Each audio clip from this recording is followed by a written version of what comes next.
Hi kiddos, this is Miss Stark with another video. This time we're going to be going over our volume practice. As you see, it's also known as finding the volume of prisms with factorial edge lengths. The directions say, find the volume of each right rectangular prism. The answers are mixed up at the bottom of the page. Cross out the answers as you complete the problems. So we're going to do at least 4 of these problems together.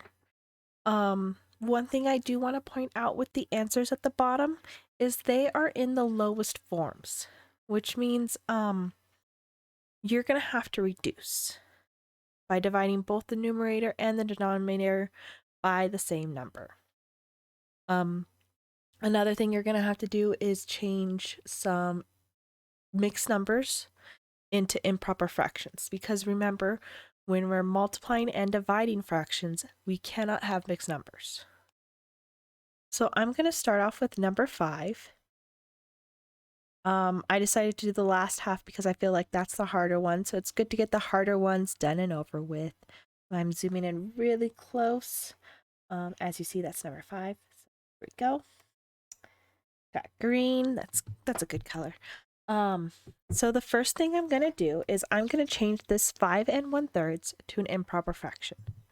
To do that, I need to multiply the denominator by the whole number. In this case, my denominator is 3.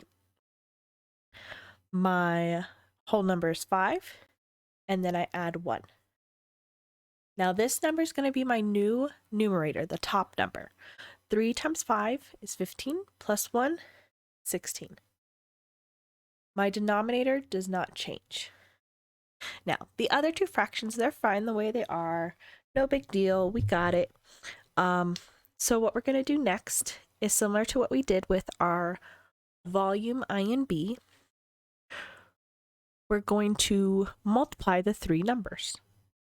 And the directions did say these are rectangular prisms, so that's all we need to do is just multiply the 3. So we have 16 thirds times 1/2 times 3/4. Now I do want to note that if you look up here to my zoom in, it is at 600%. So even if I write really, really, really big, it's going to look small once I zoom out of the page. So the first thing I'm going to do is I'm going to multiply the first 2 numbers. It doesn't matter which order you multiply them in. You can multiply 1/2 by 3/4 or 3/4 by 16 thirds. It doesn't matter with multiplying and adding because you end up with the same answer. So I'm going to just do 16 thirds times 1/2. So 16 times 1 is 16. 3 times 2 is 6. And I just bring down the 3/4. I don't know what 16 times 3 is off the top of my head, but I do know 6 times 4 is 24. Let's see, 3 times 6 is 18. So this is 48. Okay, so as you see, this is what we call an improper fraction. Improper fractions are where the top number is bigger than the bottom number. So we need to make that smaller, because if we were to look down at the bottom, let's actually do that really quickly. There is no 48/24. So yeah, we got to change that. And also note that my writing is pretty small compared to when I was zoomed in at 600%. So, back to number 5. To find the mixed number, what we're going to do is we're going to take that top number, the 48, and divide it by 24. Now, if you were to pull a calculator up, I'm going to do that really quickly, and do 48 divided by 24. The answer is 2. There's no decimal, it's just straight out 2. So 2. My label for all of these is centimeters, so it's 2 centimeters. I multiplied 3 different numbers, so I'm going to put a 3 up on top. Now I'm going to make sure that was one of my options. Not 2.5. There it is. I'm going to cross it out. I'm going to use a different color for this next one. I'm going to do number 6. There it is. Okay, I'm going to do the same thing I did with number 5. I'm going to do 4, my denominator, times my whole number, plus my numerator. 4 times 8 is 32, plus 1 is 33. My denominator stays the same. 33 fourths times 4 fifths times 1 third. This time I'm going to multiply the 4 fifths and the 1 third because that's easier. So I'm going to write 33 fourths again. 4 times 1 is 4. 5 times 3 is 15. Okay, 4 times 15 is 60. 33 times 4. So 4 times 3 is 12. Carry the 1. 4 times 3 is 12. And 13. Okay. So now my numerator is bigger than my denominator, so I have to find out how many times bigger. So I plug in 32 divided by 60. Gonna pull up my trusty calculator once again. 132 divided by 60. 2.2. So the number I'm going to look at is just the one in front of the decimal. The one behind it, I'm going to ignore because that's going to be my fraction. I just need what's in front, which is 2.2, which is the 2, obviously. So 2. So that means I need to subtract 132 by whatever 60 times 2 is, which is 120. Okay, so this makes my answer 2 and 12/60ths. Now I'm going to scroll down. 2 and 12/60ths. That is not one of my options. It either needs to be 1/2 or 1/5. So let's go back up. So a number that can go both into 12 and 60, they're both even numbers. So 2 can go into both of them. 2 goes into 12 6 times, 2 goes into 60 30 times. Okay, that's still not 1/2 or 1/5. 6 can go into both of these. This is where knowing your multiplication facts can really come in handy. Because then you can find out if a number can go into both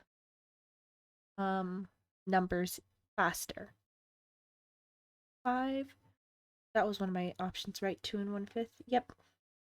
So my answer is 2 and 1/5 centimeters cubed.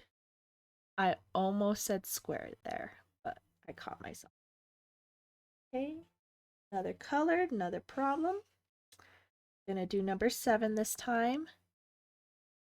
This time I do have 2 numbers I need to convert, which is no different than the other ones, just another number to convert. So it's the numerator times the whole number plus the numerator. I think I said numerator twice. Denominator times whole number plus numerator. So 2 times 2 is 4, plus 1 is 5. My denominator is still 2. Do the same thing here. 5, my denominator, 6, my whole number, plus 1, my numerator. 5 times 6 is 30, plus 1 is 31. My denominator stays the same, so it's 5. And then I just multiply them all together.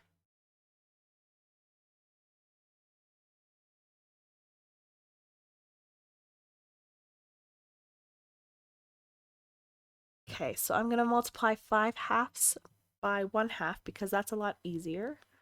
So 31/5 times 5 times 1 is 5. 2 times 2 is 4. Okay, 31. Oh, let's just do 5 times 4. That's easier. 20. Okay. 5 times 1 is 5. 5 times 3 is 15. Okay. This is an improper fraction, so we need to figure out how many times 155 can go into 20. Or how many times 20 can go into 155. Sorry. Equals. Let's get my calculator back up here. So 155 divided by 20. I'm just worrying about the number in front of the decimal, which is 7. Then I do whatever 20 times 7 is, minus it. That's 140, because 2 times 7 is 14, and then you just tack on the 0 afterwards. So my answer is 7 and 15/20. So let's see. I have 7 3/4. 7. So it's most likely going to be that 3/4 one. But I just want to make sure. Number that can go within 15 and 20, which is 5. That's an easy one. 5s are easy. Let's see. Is 3. 20 divided by 5 is 4. Yep. So my answer here is 7 and 3/4. So luckily, there was only one with a fraction, so that was kind of easy for me to see that it was going to obviously be that one, but I wanted to make sure just in case. And as you get more of these done, that gives you less answers, so it makes it easier for you to know what the answer for the next one is going to be. Okay, so this one right here is the last one I'm going to do for you guys. I need to change all of these into improper fractions. So we have 3. Oh, I should change my color. I'm going to change the color. Color do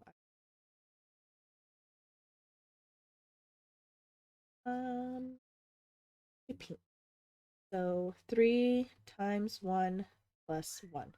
3 times 1 plus 1 equals 3 times 1. Okay, 4. Okay, do the same here. 2 times 1 plus 1. 2 times 1 is 3. Okay. 2 times 3 plus 1. I always try to make sure I'm going the same way.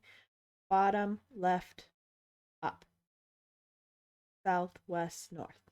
I try to keep going in like a circle when I write down these problems. Denominator, whole number, numerator. It just makes it easier for me. 7. Okay, right? Yeah.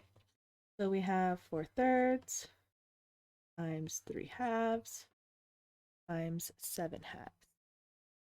Okay, 4 times 3 is 12. 3 times 2 is 6. Yeah. Okay. 7/2. 7 times 12 is 84. It's 12. Now, since we have a improper fraction, we have to figure out how many times. If you're really good at your multiplication, you should already know the answer to this one, but I'm going to still put my calculator just to be sure. 84 divided by 12 is 7. No decimal, so that is our answer. And I know that's one of my options because our last one we just did had a 7 too. And there we go. And that's the work that you guys are expected to show. So if you have a mixed number like number 2 and number 3, there's mixed numbers. Your first step is to make them into improper fractions by multiplying the denominator by the whole number and adding the numerator. Then you just multiply the numbers together.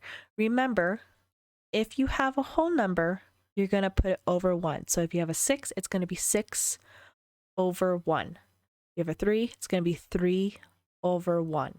If you have a 2, it's going to be 2 over 1. And then remember also that you're just multiplying the numerators together and then multiplying the denominators together. I hope this video has helped.